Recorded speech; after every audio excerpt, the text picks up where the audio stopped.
Shalom Aleichem, and welcome to Shtark Tank. Shtark Tank is a podcast about the challenges and opportunities of being a Ben Torah in the workforce. This week's guest is Tuvia Eisenman. He's a sales and crowdfunding expert at CauseMatch. He's also a Hatzalah medic, and we talk about both of these things at length in this conversation. The other topic that we're going to touch on is the fact that he's also a reserve soldier in the IDF. And since the recording of this conversation and today, war has broken out, and Tuvia is back in Miluim. So I appreciate the fact that Tuvia is back with us to give us a little bit of a taste of where things are holding right now. So I'm sure that our listeners are really going to appreciate hearing what life is like at this moment for a Miluim soldier. So Tuvia, maybe give us a little brief timeline of from Friday morning at 3 a.m. up until today. What have been the big developments for you? Yeah, sure. First of all, great to be back so quickly on the show.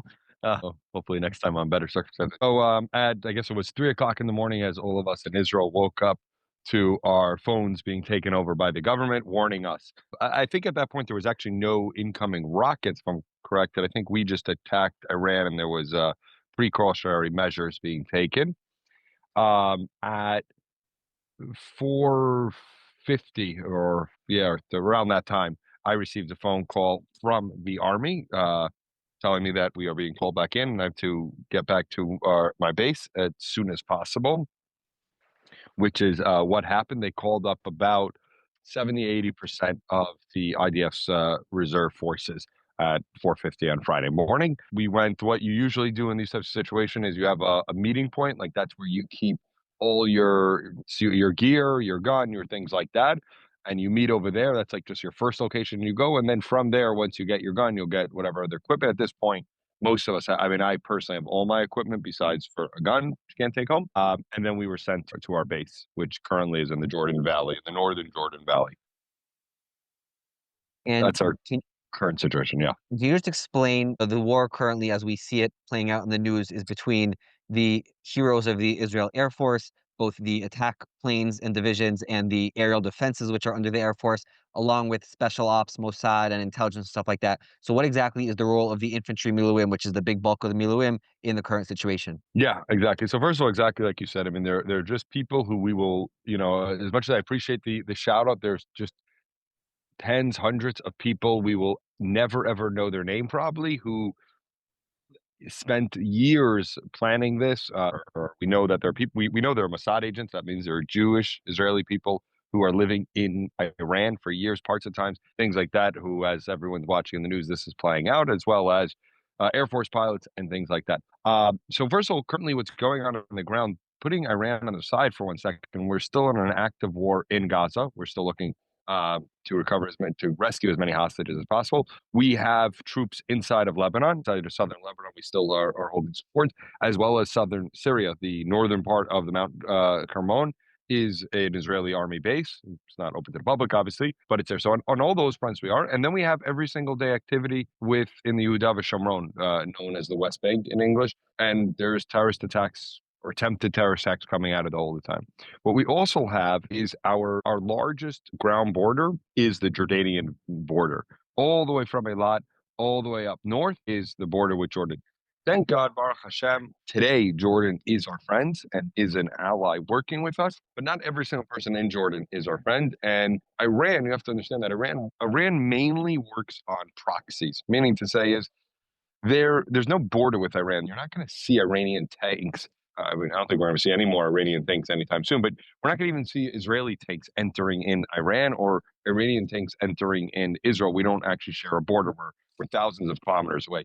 So what Iran does with their beautiful absolute hate for Israel and the Jewish people is they have what they call proxies. So there's a couple of them that we obviously know about are very common. Hamas is a big proxy of Iran.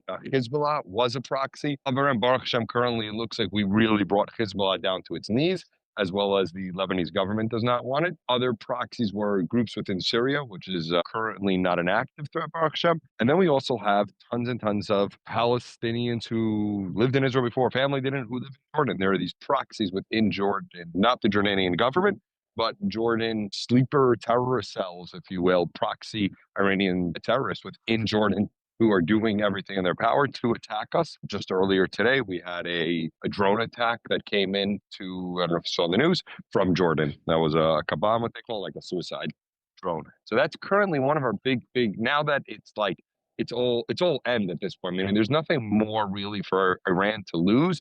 So we're going to be seeing kind of everything. That's why we also saw rockets today in Israel, ballistical missiles. Generally, the ballistical missiles are shot at night because when they take the missiles out, the IDF can actually, the IAF, the Israeli Air Force can sometimes try to spot them where they're shot from. At night, it's a little bit more difficult. I'm not sure exactly why, but that's from my understanding.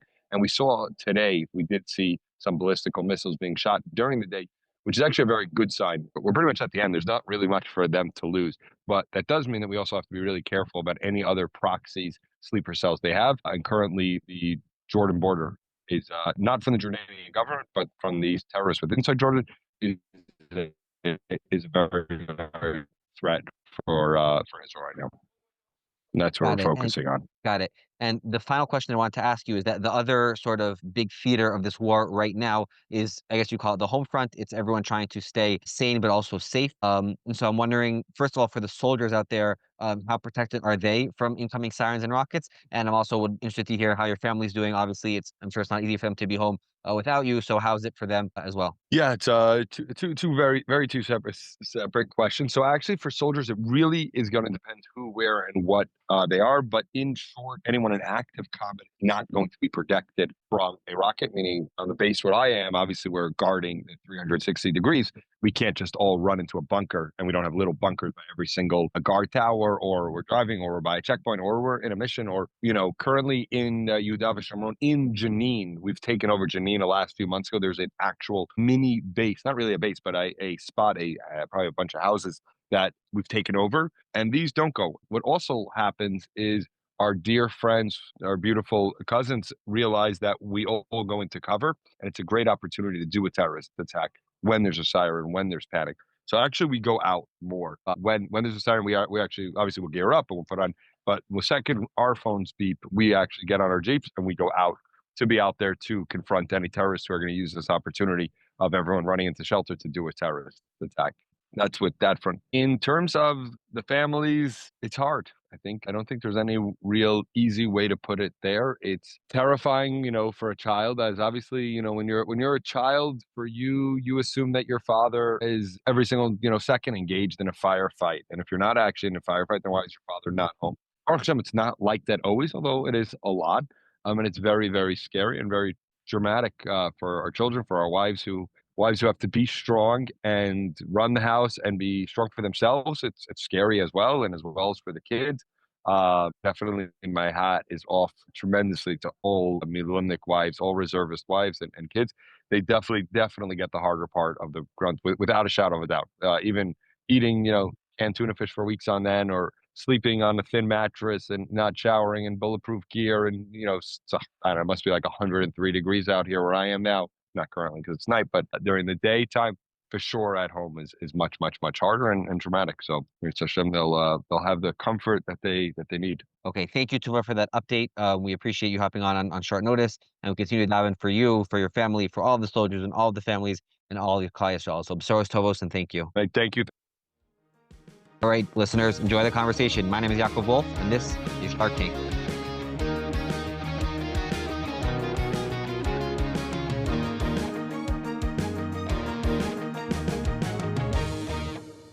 Tuvia Eisenman, welcome to Shtark Tank. Thank you so much for coming on today. Thank you so much for having me. It's an absolute honor, and I'm a huge fan of the name, by the way. Absolutely love it from the first time I heard it.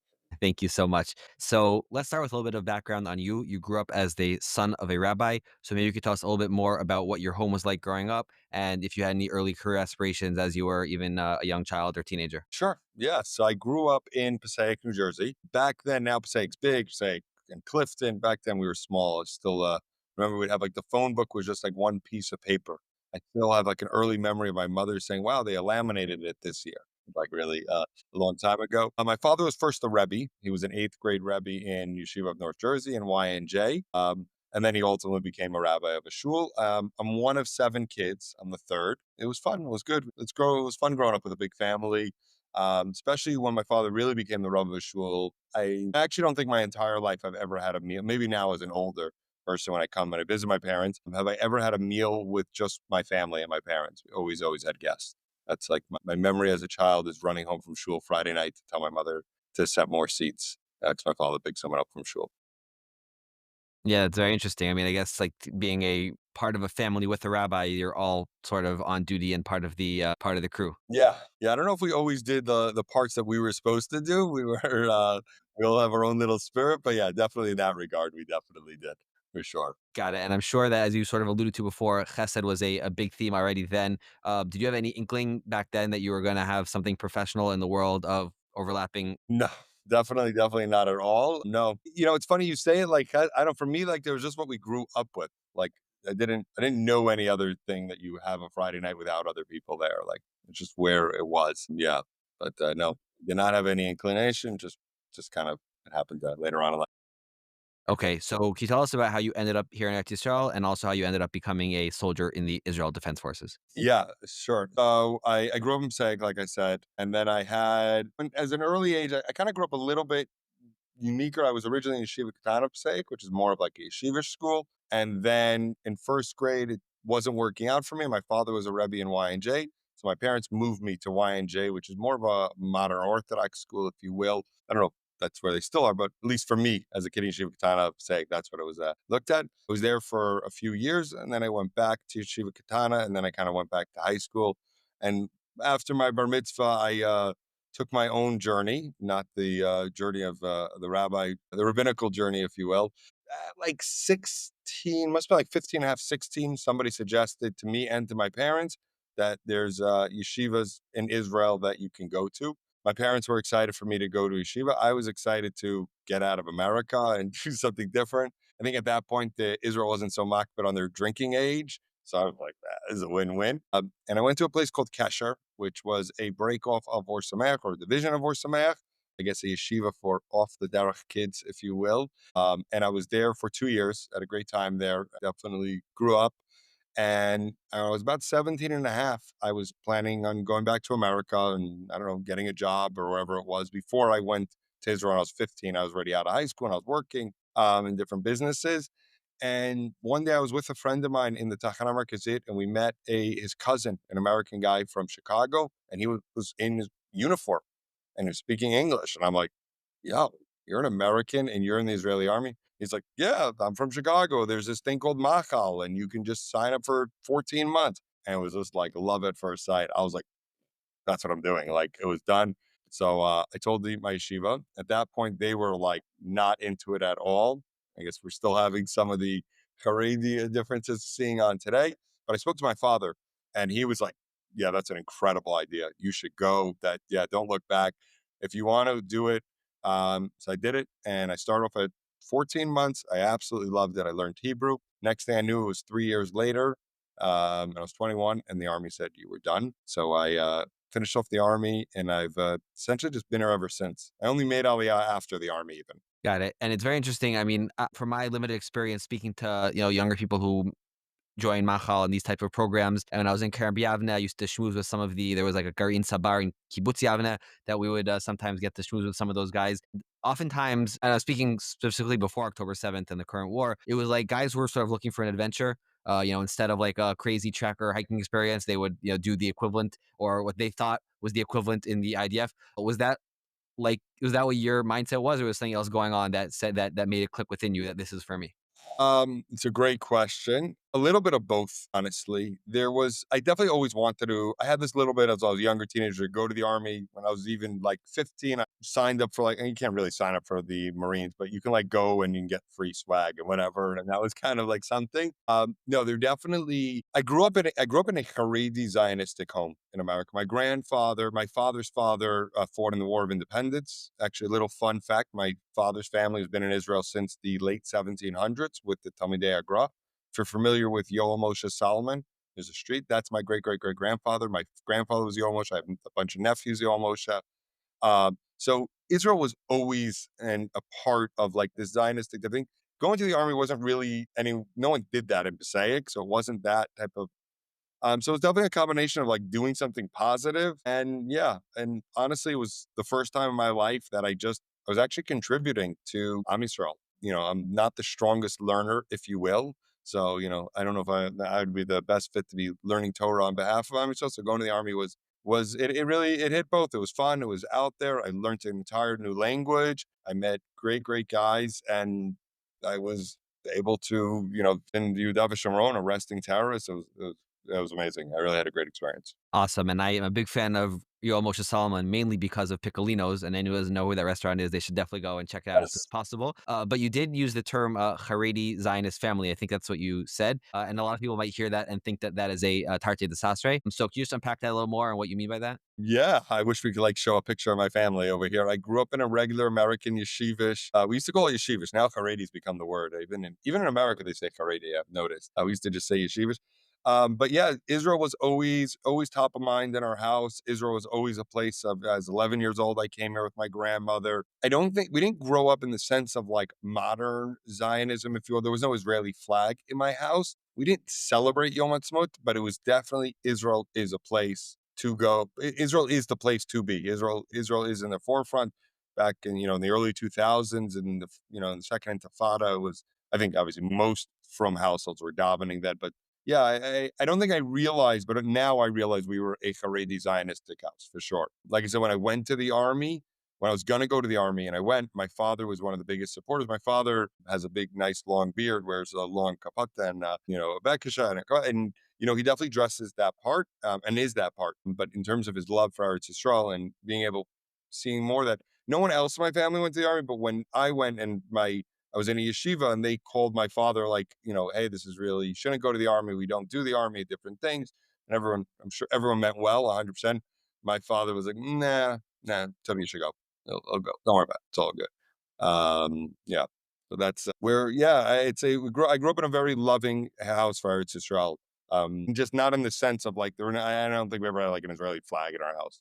But yeah, definitely the love for it. I certainly appreciate that. So let's talk about your journey from that point, 21, the army says enough is enough, until today. What were some of like the big stops in your professional path and other life developments that led you to where you are now? Yeah. Okay. So it's gonna it'll be a little bit. We'll take a little chunk out over here. So when I got out of the army, I really had no idea what I was going to do at all. Like I said, even like making Aliyah was just, I don't know. It just wasn't something. So it didn't make. It was just like a piece of paper for me at that point. I already served 3 years in the army.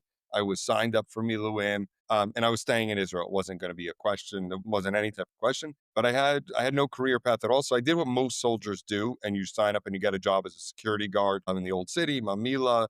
I was actually a whole another story. I was trying for the old city, but I wasn't Israeli then. So I actually couldn't get a gun, even though I was just in the army. That's a whole nother. And I remember I got this job as being security by Mamila. When I walked out of the office, they give you like a uniform shirt. And I was there for probably, I'm not even exaggerating, probably like 3 minutes. And I was like, yeah, I don't know. This is just not, it's not for me. I like doing it. I'm not really interested. And I went back to my apartment. And I met my friend and he was like, what are you going to do? I was like, I don't know, I'll work in a bake or wherever I was going to work, a supermarket, a bakery or something, a pizza shop. And he's like, well, there's this company called Networks in Yerushalayim, and they hire salespeople. They'll hire you, they'll pay you a salary. By the end of the week, nobody makes it, and then they let you go.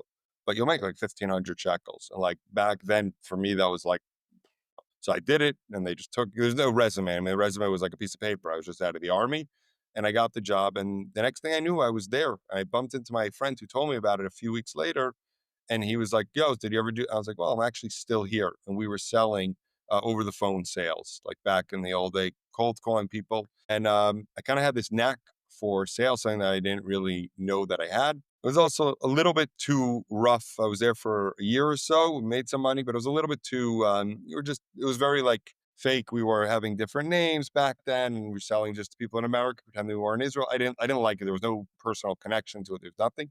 I ended up selling, I worked for a company that does cell phone rentals back in the day. This is aging myself. And I would sell to yeshivas and seminaries these cell phone plans for them. And that was well. And then I really wanted to grow to something bigger. And one day I saw a posting for Ira Zalotowitz posted for Eastern Union, if you're familiar, that he was giving a class on commercial mortgages. And you could take the class and then they may hire you.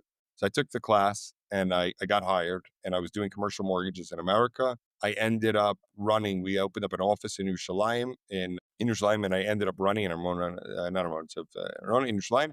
I ended up running that office, but it really became too difficult to do commercial mortgage, especially back then before Zoom from Israel. It's much more personal. You have to really go down to the site and meet with clients. So we closed down that office, and I went on to sell like magazine ads. And then I bumped to Jamie Geller, the chef. She saw some of the work that I was selling, and she asked me to come join her team. And I went, I was working for Jamie Geller for a while, selling her media packages and different things like that. Then I did some other odd sales jobs, but I got to the point, I was like right before I was turning 30, and or it was about 30, I really needed like a real career path. And I was just selling like odds and ends. And it took about a year and a half, and I really looked for a really good job. I built my resume very well. I actually made a video resume of myself. And one day I saw a job posting by Cause Match. They were looking for someone to do sales in English here in Israel. I was like, this is Mina Shemayim.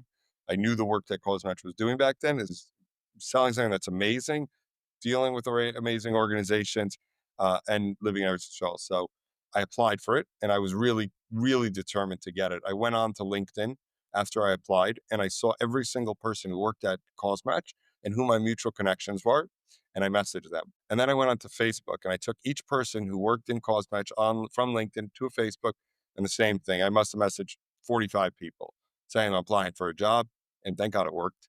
Now I owe like 45 people favors because they helped me get my job, but that's okay. And then COVID, and then I got the job, and we are supposed to start, I think, March 15th, 2020. And that day was COVID. I left my other job. I had no job. We were on chalat, unpaid leave, and everything was that was COVID. But we realized after a little bit of while, Baruch Hashem picked everything up, and we kind of focused with Cause Match, our focus more on the U.S. market, just what was going on. And next thing I know, it was 5 years later, and now Baruch Hashem, I run the sales team. I built out a BDR team, and now I built out still middle building out a real proper sales team for first time sellers, and we have a whole team that deals with our clients. So Baruch Hashem, I've been there. I'm really blessed. So I want to go back to that first week of that job cold calling that you weren't supposed to survive, but you did. And you said that you realized that there was something there, a knack, a click, something that was just right. Can you talk about that a little more? And maybe this is a slightly different question. Looking back at it now, what are the keys to being a good salesperson? Yeah, and I had no like appreciation for why I did that or how I did that. So back to my first sales job over there, I think, I mean, first of all, it's a different types of sales, but the real way and the number one thing for sales is listening. It's just listening to people. People want to be heard. People want to be listened. People think that a lot of selling is coming up with a quick line, a good rebuttal. And I'm not saying there's not a place for that, but really a good sales is just listening. And when you listen, they'll tell you there's a lot of keys that you can pick up when doing like the sales or really any sales, is also being able to put in the grind. You get a lot of no's, you get a lot of hangups. Baruch Hashem, where I am now, it's not the type of work that I'm doing, but back then, or even anyone starting out as a BDR or as an SDR, you really have to put your head down and be able to do it. Within that is then listening. Listening is the biggest key. Yeah, that would be my biggest. And I think my second advice for anyone on that question, first is listening. Second is not to be scared. Meaning, if a client's going to tell you or a prospect's going to tell you something that doesn't work, lean into it. Don't be scared to run away. Are you able to offer this service? Or they kind of assume, they like just want to like stop you. You're not going to be getting X. We don't do X. We do Y. We do Y amazingly. But you mentioned X, like don't be scared of that. You'll have much better clients, and people will respect you. It's an honest way to sell. Got it. And I guess listening is such an important midah and attribute, and it can lead to success in so many ways. Also, in some of the work that I'm doing, a sort of content marketing in a nonprofit, and obviously podcasting, it's also very important to be listening to the guest and understand where to go deeper. And I'm wondering how you see the role of listening, the importance of listening in today's busy world where everything is sort of hurried and everyone's in a rush and everyone's on WhatsApp and whatever. So I don't know, it's a little bit of an open-ended question, but like it's also important, obviously, for more important things, our relationships, our children, our spouses, our Avodas Hashem, learning Torah, and all these things. So what are the keys to building a family, a life, a society around good listening? Yeah, I love the question. I'm guilty. Well, I'm not embarrassed, but I definitely try to. It's easier for me to learn business and sales skills than sometimes to learn husband skills or father skills. It's kind of easier for us to critique ourselves on our business. But I really try to bring, I do bring what I learn in on a bit sales level, on a business level. I think for sure is when I'm not saying I always do it. We're definitely, I think a lot of us, there's a lot of stress, But when we're asking our kids to go to sleep, or saying, take the extra 2 minutes and ask them what they're doing. How's this game going? We're quick and easy to be like, stop playing, get it to bed. But if when I do it, I know it works, and I'm definitely not hitting, 100% of the time of getting down and listening and validating. And I understand that we're playing. This seems fun. And if you were to play with your child for an extra 2, 3 minutes, they'll go to bed a million times nicer. So I definitely give myself the muster, and I consciously try to be there as well, as a father, of the same way I would deal with a client, of giving them that patience, and then you'll get the deal or get the kids to bed on time. I definitely think it's connected. Yeah. Okay, I definitely have to try that because definitely a lot of room for improvement in this house as well. So I want to transition to talk a little bit about the world of nonprofits. You have a very front row seat to a lot of different great organizations, big organizations, small organizations, and I guess maybe to start out, but by sharing a personal pet peeve of mine, is that a lot of the marketing content stuff that I'm seeing from nonprofits is pretty unimpressive. Either it's cringy, it's boring, it's bland, it's trying to be unique, but it's not unique. So I'm wondering, does that take resonate with you? Yes or no? What do you think that people in the nonprofit world should be doing better as far as how they spread their message and create a brand and an identity? You're hitting $1 million question. You know that it's a very touchy topic of the marketing in the nonprofit world. So I have a little bit of a unique view on it. And I've posted about it on LinkedIn. I got a lot of good hate mail from it, which is always good. You're posting something well when people comment against it. So I actually a little bit disagree with you respectfully. I think there are larger organizations that do great marketing jobs and things like that. Whether it's High Lifeline, United at All, I don't want to name too many that really do. And then I happen to think, and I know you may not agree with me, and that's okay, that some of the smaller ones, Lavdafka, need to be spending money on marketing. Now, I'm not saying that they shouldn't present themselves in a mechubadik way, and they should present that everything should be done clean. But I don't know if I don't want to say random, that's not nice, but a beautiful kollel or a beautiful yeshiva is going to be getting anything from marketing. Anytime that we're talking about graphics or marketing or branding, right? It's always like, what's going to be the ROI in it, right? Definitely in like your line of work, right? I'm assuming when you do your marketing content, you're asking your clients what are they trying to get out of it? What's your goal? So there are certain times that we're just trying to do branding, and then you should probably be presentable. But if we're just doing a fundraiser that's based off of peer to peer, now, Shuv, I think you should do nice work. I think everything should be nice. There's no reason not. It's your learning Torah. It's you should have it. But to sit there and spend and I'm talking, I've seen organizations spend tens of thousands of dollars on graphics, on a video production, and you think that's going to drive donations, that's just not going to happen. Not going to be seeing, I'm really trying to be, PC over here, but some yeshiva that opened a year and a half ago that does a video, what do you think your video's going to show? I have a million videos of people learning Torah. It's beautiful and it's awesome and I love it. But it's not why people are going to be donating. They're going to be donating because the right person asked them. So to take that $15,000 that you spent on your video or your branding, I would recommend putting that into your ambassadors. If you're talking about on a fundraising level, if you're talking about a branding, then yeah, I'll agree with you. So I know that's not everyone's view of it, but that's my take on it. Right. So I hear that, and let's just pick up on that last point about the fact that these peer to peer fundraisers and really all fundraising is about um, going back to listening, relationships, who's asking, how you're asking. So that is certainly true. But then it sort of creates a little bit of an interesting dynamic, which is that the funds that are going these campaigns, right? It's not really about a connection to a cause. It's about which nephew is calling at which hour, and that's a little bit of an interesting dynamic because like I would maybe a little happier, maybe I'm just fantasizing about a world where people give to causes that they put out a clear message for what they stand for, what unique value they're adding to the community, and I want to connect to that and support that because it's an interest of mine, it's an area of mine. I think you guys are doing unique work, amazing work, important work, versus just this sort of web of WhatsApps and phone calls and connections. Yeah, I hear that, and I think most people have their core. And if they don't, I advise anyone listening, go get your core organizations, figure out what you align with, what you and your family align with, and you should definitely support that. Chesed starts from within your community, within your home, 100%. You definitely should be doing that. But I think there's also something beautiful that we're just giving to, I don't want to say random, but organizations that we have nothing to do. And that it's kind of cool that you'll get zechus for some yeshiva in LA learning Torah because you gave your cousin $18 to their page. So I think you do need to be having a a big spread. You need to be having both. I think both of them do work of it. The fact of the matter is they work and people donate to them. We donate to a lot. We sit all day on social media, or we shouldn't be. And here we're giving social giving. And that's like a big, big aspect. We're seeing who's donated, how much. It becomes excitement around like a mitzvah of it. And I know a lot of Jews, and especially in the frum community, it gets annoying, and I get it. I'm biased. It's what I do for a parnasa. But I think it's something that we should be proud of, that we have such an awesome, awesome, awesome, awesome frum community or Jewish community that we give to so many causes. It's incredible. So I think we should really be proud of it, even as annoying as it is. But nowadays, Apple Pay, Google Pay, it's quick. You just donate. Right. So I actually, it's a great segue because it leads to the next thing I want to ask you about, which is the fact that I think anyone listening to this podcast should be in awe of the organizations, whether it's your shul, as you mentioned, the kollel, the yeshiva that you learned in, other nonprofits doing wonderful work. And it's such a lifeblood of our community on the one hand.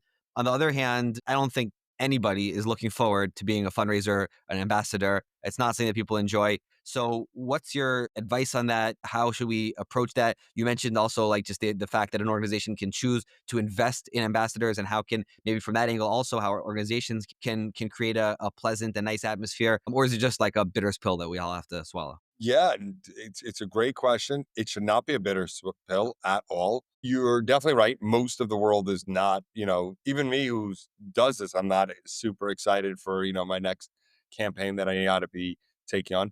But there is a great feeling. I know, Yaakov, you took on a goal. I know last year you definitely took on a. It's a good feeling when you get donations. It doesn't need to be like this grimy. Like people like you and people are donating because you donated. And hey, I didn't realize I may not have the ability to donate $1,500, but I can raise $1,500. So I think it's in that regard, it could be unique. There's other things that are also, I mean, historically we used to have dinners. Those are annoying to go to. I don't know about you. I'd much rather donate $18 every day on a cause match campaign than have to go sit at a dinner and listen to speeches and get a babysitter, and like, those are, in my opinion, a little bit more annoying.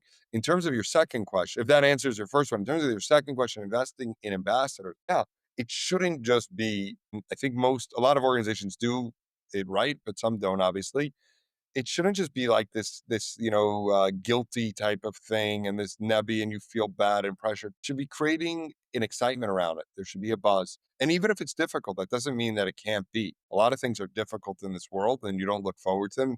A few times ran a 10K in Jerusalem marathon. It's not fun to run. I hate running. But you feel like $1,000,000 after, and you train for it. Like when you believe in the cause and you understand that there's most times don't just have some wealthy person coming over and going to drop a few $1,000,000 check. We're all able to come together. We're doing it. It's a FOMO. I don't know how you say the word in English, but a gibush.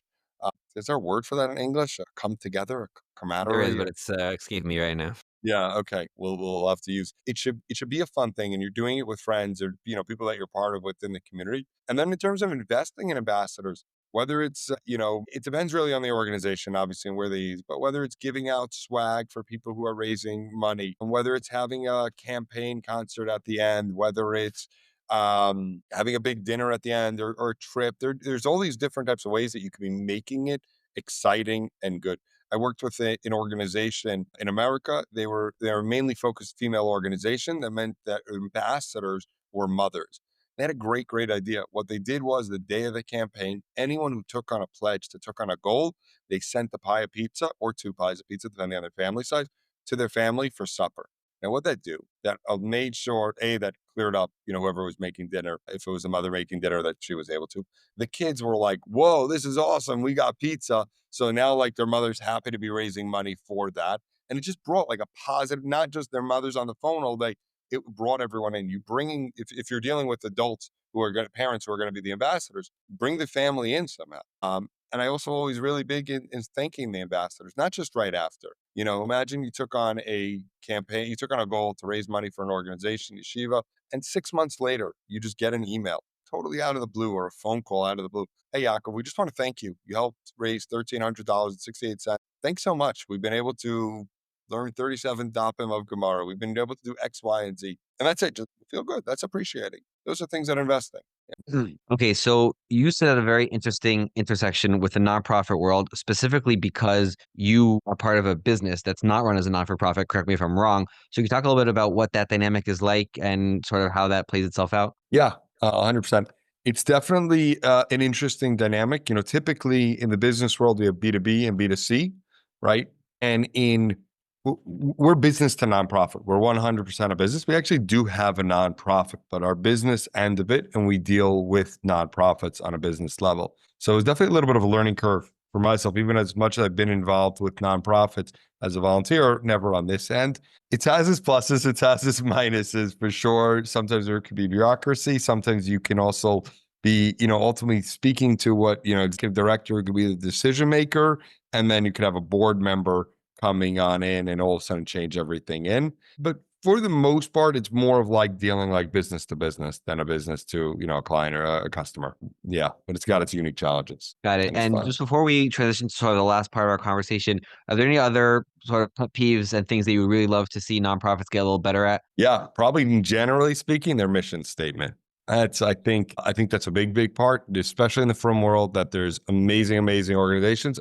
Quite often there's an overlap. Now, competition is good, even in nonprofits, but I definitely think there are those, not all for sure, that can take a few minutes and refocus what their mission statement, especially sometimes as they grow and things get bigger and things change and the world changes. Like what is their mission statement? What is it? Just because you have a nonprofit that's successful, like what it is. That would be my big one for it. Less than graphics, more No, so on that. it's funny because actually that's sort of what I was driving at before, meaning when I spoke about maybe bland marketing, what I guess I was driving at on a deeper level is the fact that these organizations all look the same. It's not about how many dollars you're spending on graphics. It's about whether you have a sort of clear, unique mission statement, identity, differentiating factor. That's, I guess, what I was driving at. And so I guess we don't have that much daylight, actually. Yeah, I mean, I don't know. Yeah, I feel like I'm going to get myself into a lot of hot waters by answering a question like this. But definitely not everyone does have their uniqueness or their complete mission statement. There definitely are overlapping. On one hand, it's beautiful. We want to keep helping. We want to doing it. On the other hand, maybe there's some room to explore. But competition, all in all, is good. So I think even a nonprofits competition is good. That's my general sense, but definitely there's some overlap. I did say that was the last question, but I do actually want to ask another question about Cosmatch, which is the fact that, and I guess it goes back to the line between a business and a nonprofit. So during the war, you guys have been able to use your platform, use your skills in order to help a lot of the very beautiful campaigns around the war. I would like to publicly thank you for reaching out to me. We first connected exactly a year ago when we ran the campaign, Leilui Nishmas, my brother-in-law, Ali Moshe Zimbalist, exactly a week ago this week. And that was a really beautiful gesture. I know that you guys have been very active with the Airlies and their wonderful work they're doing with Beit Binyamin. So you talk a little bit about what that was like, how you guys approach that opportunity and what it looks like to also just to balance the you want to help, but you also have costs. You have things that you need you can't just let everyone use your platform at a discount or free. So if you could talk about that as well. Yeah, 100%. So first, just a little cute anecdote to it is often, not so often, but often I'll get can we get a discount? We're a nonprofit. I'm like, my entire business is on nonprofits. But on October 7th on Simchas Torah, I was drafted in. And I went in in the early afternoon hours of Simchas Torah, and I went into base and was there immediately on Matzei Shabbos, right? Matzei Simchas Torah. This is like October 7th evening. Everyone was kind of scrambling and everything. And maybe that night or by the next morning with texting with our CEO, Joseph Bornstein, we immediately, I think even that night, if I remember correctly, that we were going to be offering any single efforts that are helping the war efforts. We're going to be completely for free. Donors do have the ability to leave a tip to kind of cover some of the costs for us. We've actually raised over $12 million completely for free for different causes. Truth be told, the requests that we were getting, I wasn't there, but just the requests that my team was getting were overwhelming. We weren't even able to fulfill them all. And then once, as the months kind of wind down, we were also, Baruch Hashem, able to be part of some, and we still are till today, some of amazing, some are organizations and some are just missions that are in zechus of, like Moshe Ali, just zechus of Chayalim.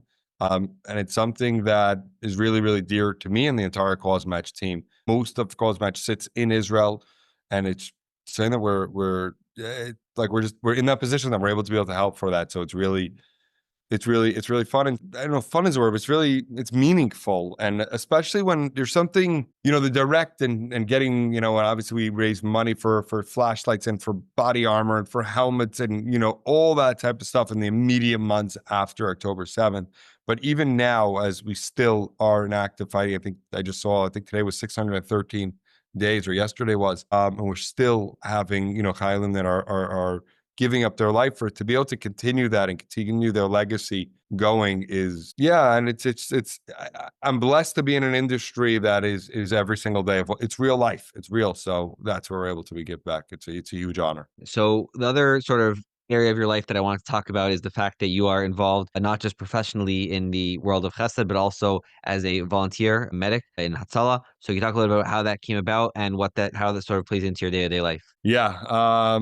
So how to come about is years ago, years when I first got married, I was going to take Hatzalah course, and then I realized it just wasn't the right time. And then a little bit later on, I realized I had more time on my hand, and there was just kind of a need for it in Beit Shemesh at that point. And so I took a course with Hatzalah Beit Shemesh. Quaintly, my brother in America became Hatzalah. I have two brothers in Israel ultimately later on, my wife became Hatzalah as well. And then I ultimately joined Yichud Hatzalah to United Hatzalah. For many, many years, I was part of two Hatzalahs. Since October 7th, my life has shifted and things have changed with, 250 days of Milim. For the time being, I've hung up my hat for Hatzalah Beit Shemesh, which is local in Ramah Aleph, and they do transfers. I just simply don't have the time, and my kids got older. But being part of Yichud Hatzalah, part of United Hatzalah, is immediately I have slowed down a little bit. It's very weird and very type of thing to kind of like slow down in your Hatzalah work. Organizations change and more volunteers come, and priorities in my life change. I don't go nearly as many calls as I used to, but I still carry a radio and actively carry. And when I'm needed, I go out. I've gone out. It really doesn't make a difference, when I've left multiple business meetings in the middle or been late or things like that to be going on a call. That's Yichud Hatzalah has a really cool thing. They track our GPS and they'll actually call you. So I've had twice my radio was like in my car or something nearby by mistake, and they'll call me and then I'll go out. So yeah, it's probably most calls that I take now are people who knock on my door on Shabbos afternoon. That's like every single Shabbos, 2 or 3, people come by. Those are my big calls nowadays. Got it. And you also mentioned the Miluim and the Hatzalah calls, and I feel like having those experiences must really shape a person and give a person different perspectives on life. So I wonder if you talk a little bit about that, and specifically in the war. And I do want to thank you publicly and everyone who's said goodbye to their wife and kids to spend significant time in the army. It really means a lot to me and on behalf of all of Klal Yisrael. So thank you. But like you talk a little bit about how that has played out in your life. You alluded to it before, but a little bit more about how you as a person, you as a Jew, you as an Eved Hashem have been molded by these experiences. It's a very personal thank you. And thank you to you and your family who gave the absolute ultimate sacrifice. So really, thanks to you. And if we're going to be taking it back to me, definitely more thanks to my wife and my kids. On my aspect, it was going out to, it was just kind of a calling versus not having to stay home. Not stay home, but staying home was almost harder. When you're in the action, you kind of just running towards it. What is it meant? You're bringing in Hatzalah and Miluim are very two different like aspects. I know they kind of seem in Chesed and they kind of do overflow, but absolutely completely two different realms of the world. Being in Miluim definitely had its difficulties for family, for on a professional level and things like that. But it was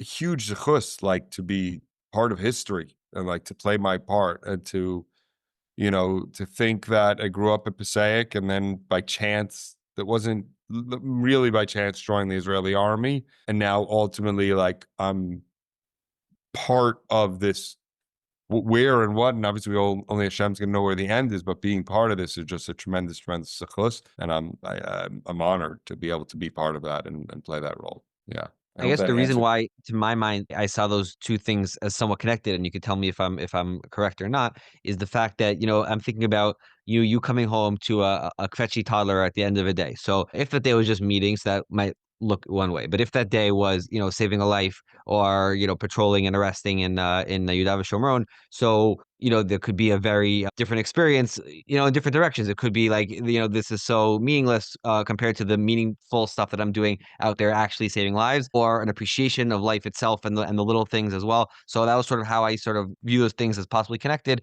And are those experiences, does that resonate with you? Yeah, it definitely resonates. Definitely, definitely 100%. It's definitely a balance. There's definitely, and it took me, I didn't have this in the beginning and it took me a while to learn.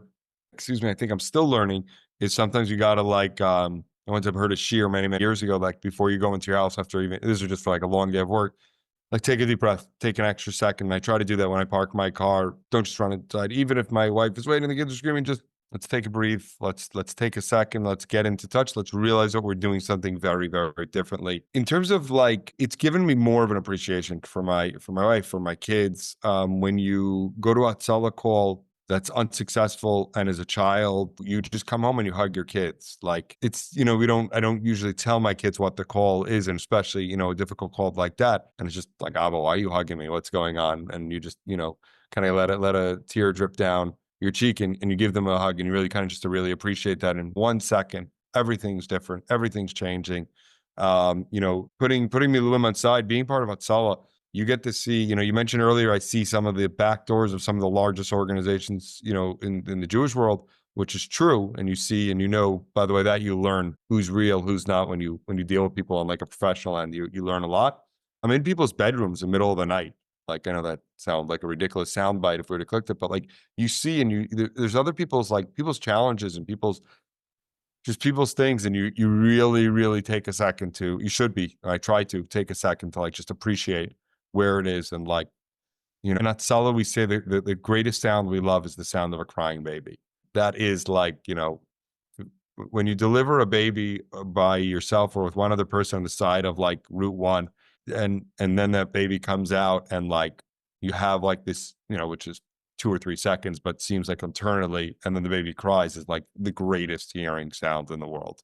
So yeah, I think I try to make it separate it and allow it to give me an appreciation. Right. And then is there something to translating those moments into something longer? I mean, I guess I've struggled with this a lot because, you go to these, Nebuch, even not my own family, but, go to other Levi's, and it really, hits you so deeply, and it really moves you to think about things on a deeper level, on a more serious level, and be better, be bigger. But, it doesn't always last, those bolts of inspiration. So have you sort of considered how to take these found moments and really integrate them, not just in that first hug when you get home, but really to make you better 24/7. Yeah. So 100%. I think we all suffer with that. We all get these little, lightning rounds, little boost of energy, chizuk, if you will. For me personally, I definitely was not so good about it pre-October 7th. I think after October 7th, a lot for me changed. And I try to really realize that like the Yitzhar is going to be as powerful as it can be and will be.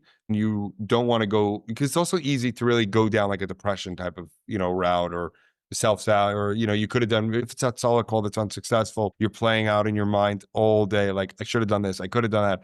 Had I gotten there a minute earlier, had I, X, Y, and Z, like, whatever it is.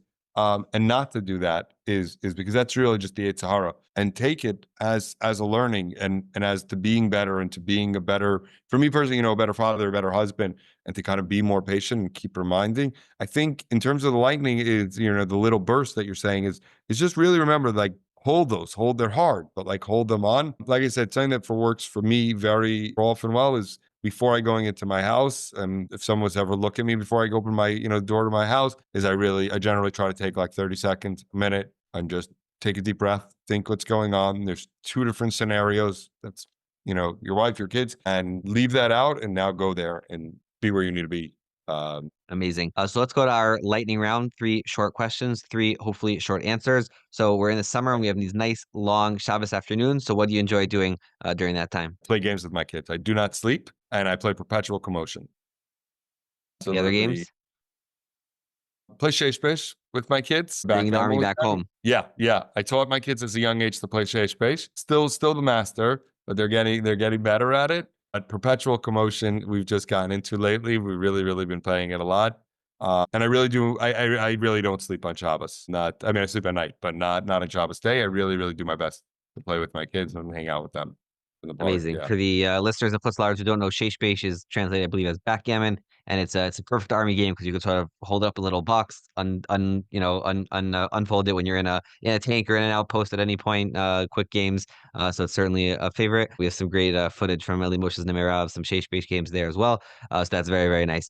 So we spoke a lot about chesed and some of those different things. What's your favorite sefer when it comes to thinking about the role of being someone who's connected to your people, to your history, to your destiny, or chesed in a more micro level? You can, favorite go-to sefer for some inspiration in that regard. Yeah, I mean, it's a safer in the sense of a book, but the English book by article, Just Love Them by my Rabbi David Trenk, without a shadow of a doubt.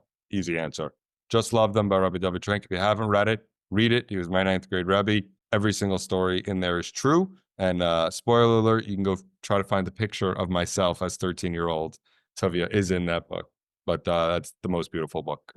They have a kids version with my kids read. We love it. Beautiful. Okay. And if you were forced to switch careers today and enter a new industry that you haven't been in, maybe something you dreamed about doing as a kid or something you have an itch to try out, what would that be? You just went from like such an easy one to a hard one. Other years, I would have, previous roles, I would have answered other things. At this point, I really don't want to change careers. I'm very, very happy, Baruch Hashem. I think I would love to, although one day be a courtroom lawyer. But I could just be watching too many like lawyer movies and it's not as exciting. But I think it would be fun to sell my point, so to say, in this open type of stage. But I don't know if that really usually happens. So, Toby, thank you so much for joining us. I really appreciate all of your insights, and I love hearing how your sales skills, your listing skills have been applied to help Klal Yisrael in so many different ways. So, thank you for that, and we look forward to reconnecting soon. Amazing. Thank you so much for having me on, Yaakov. It's really a pleasure. Keep doing what you're doing. Thank you.